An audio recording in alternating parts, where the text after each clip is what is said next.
मेरा नाम स्मृति है। मैं 17 साल की हूँ और लोग कहते हैं कि मैं इतनी सुंदर हूँ कि मेरा भरा हुआ बदन और चेहरा देखकर कोई भी लड़का पागल हो जाए। मेरी उम्र भले ही 17 साल हो, लेकिन मेरी बनावट ऐसी है कि मैं 22 साल की जवान औरत जैसी दावती हूँ। हमारा परिवार बकरियां पालता है और हर शाम मुझे जंगल में बकरियां चराने जाना पड़ता है। हमारे पड़ोस में एक किराए का कमरा है जहां अरविंद रहता है। वह 21 साल का है, हटा कट्टा और इतना हैंडसम कि गांव की लड़कियां उसकी एक झलक पाने को तरसती हैं। जब भी मैं सच संवर कर साड़ी पहनकर बकरी चराने निकलती हूँ, अरविंद की नजरें मुझ पर टिक जाती हैं। उसकी आंखों में एक अजीब सी चमक होती है जो मुझे कभी कभी शर्मा देती है तो कभी मन खुशी भी देती है। अरविंद के घर मेरा आना जाना लगा रहता है। कभी माँ कुछ सामान भेजती है तो कभी मैं खुद ही कोई बहाना बनाकर चली जाती हूँ। हर बार जब मैं साड़ी पहनकर उसके घर जाती हूँ, वह मुझे घूर घूर कर देखता है। मेरी साड़ी का पल्लू अगर जरा सा सरक जाए तो उसकी नजरें और गहरी हो जाती है। मैं जानबूझकर पल्लू ठीक करने में देर कर देती हूँ और वह बेचैन सा मुझे देखता रहता है। एक दिन की बात है, मैं बकरियां चराने जंगल जा रही थी। साड़ा का आंचल हवा में लहरा रहा था और मैंने जानबूझकर उसे थोड़ा और सरकने दिया। पीछे से अरविंद की आवाज आई, स्मृति संभाल के कहीं साड़ी फट ना जाए। मैंने पलटकर देखा तो उसकी आंखों में वही शरारत थी।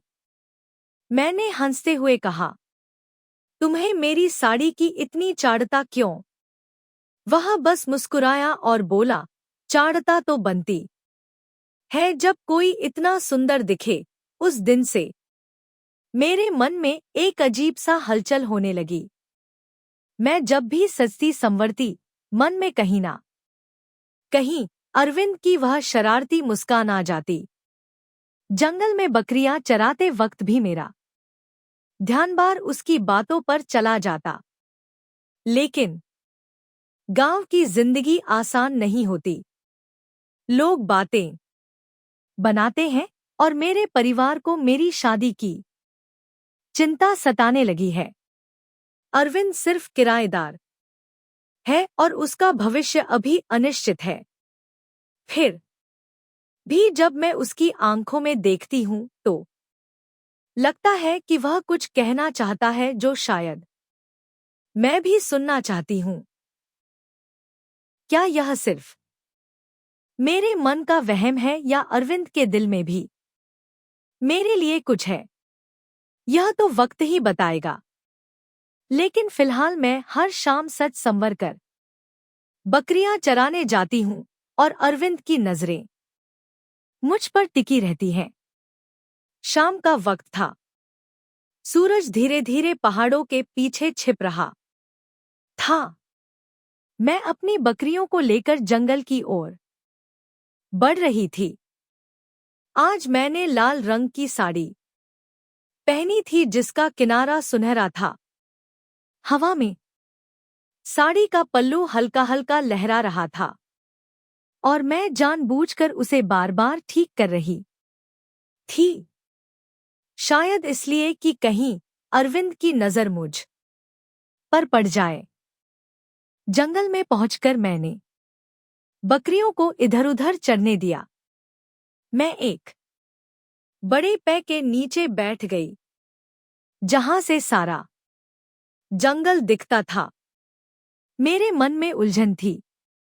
अरविंद की वो शरारती मुस्कान और उसकी घूरती नजरें मेरे दिमाग में बार बार घूम रही थी। मैं सोचने लगी, क्या वो सचमुच मुझसे कुछ कहना चाहता है या यह बस उसका मजाक है। तभी पेड़ों के बीच से हल्की सी सरसराहट हुई। मेड ने चौंक कर देखा तो अरविंद सामने खड़ा था। उसने नीली कमीज और जीन्स पहनी थी और उसका चेहरा सूरज की आखिरी किरणों में चमक रहा था। मैंने हड़बड़ाते हुए कहा, तुम यहाँ क्या कर रहे हो? वह हंसा और पास आकर बोला, बस सोचा जंगल की सैर कर लूं। और फिर तुम्हारी बकरियां तो मशहूर है गांव में। सोचा देखूं कैसे चढ़ती है। उसकी आवाज में वही शरारत थी, लेकिन इस बार उसकी आंखों में कुछ अलग था, एक गहराई जो मुझे बेचैन कर रही थी। मैंने हंसकर बात डालने की कोशिश की, अच्छा तो अब तुम बकरियों के पीछे छे जंगल तक आ गए। मैं उठकर बकरियों की ओर बढ़ी, लेकिन मेरी साड़ी का पल्लू पेड़ की टहनी में फंस गया। मेड ने उसे छुड़ाने की कोशिश की, लेकिन तभी अरविंद पास आया। उसने धीरे से टहनी हटाए और मेरा पल्लू छुड़ाया।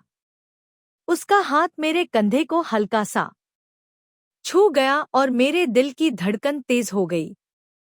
अरविंद ने धीमी आवाज में कहा, तुम्हें पता है ना, तुम जब साड़ी पहनकर जंगल आते हो तो यह जंगल और भी खूबसूरत हो जाता है। मैंने उसकी ओर देखा।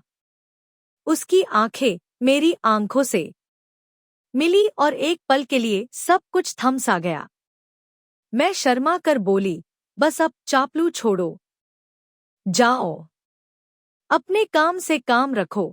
लेकिन मेरे चेहरे की लाली मेरे झूठ को बयान कर रही थी। अरविंद ने हल्के से मुस्कुराते हुए कहा, ठीक है, लेकिन एक बात कहूं, मैं रोज तुम्हें देखने का बहाना ढूंढता हूं। उसके इस कबूलनामे ने मेरे मन में तूफान मचा दिया। मैं कुछ बोल नहीं पाई, बस साड़ी का पल्लू ठीक करते हुए बकरियों की ओर बढ़ गई। अरविंद मेरे पीछे छे चलने लगा। जंगल की खामोशी में सिर्फ बकरियों की घंटियों की आवाज और हमारी सांसों की गूंज थी। अरविंद ने फिर पुकारा, क्या तुम भी मुझे कभी सोचती हो? मैं रुक